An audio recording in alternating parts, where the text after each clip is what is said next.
As you know, there are reports that Iran and the United States, as part of an international group, have agreed in principle to talks about Iran's nuclear program. What is the deal, if there are such talks? What is the deal that you would accept, Mr. President? Well, first of all, those are reports in the newspaper. They are not true. But our goal is to get Iran to recognize it needs to give up its nuclear program and abide by the UN resolutions that have been in place, because they have the opportunity to re-enter the community of nations. And we would welcome that.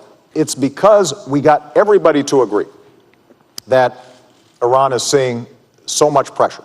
And we've got to maintain that pressure. There is a deal to be had, and that is that they abide by the rules that have already been established. They convince the international community they are not pursuing a nuclear program. There are inspections that are very intrusive, but over time, what they can do is regain credibility. In the meantime, though, we're not going to let up the pressure until we have clear evidence that takes place. And one last thing, just to make this point. The clock is ticking. We're not going to allow Iran to perpetually engage in negotiations that lead nowhere. And I've been very clear to them.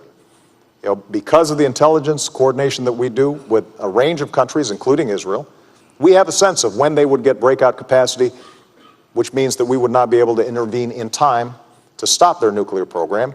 And that clock is ticking. And we're going to make sure that if they do not meet the demands of the international community, then we are going to take all options necessary to make sure they don't have a nuclear weapon. Governor. It's essential for a president to show strength from the very beginning, to make it very clear what is acceptable and not acceptable. And an Iranian nuclear program is not acceptable to us. They must not develop nuclear capability. And the way to make sure they understand that is by having from the very beginning the tightest sanctions possible. They need to be tightened. Our diplomatic isolation needs to be tougher. We need to indict Ahmadinejad. We need to put the pressure on them as hard as we possibly can.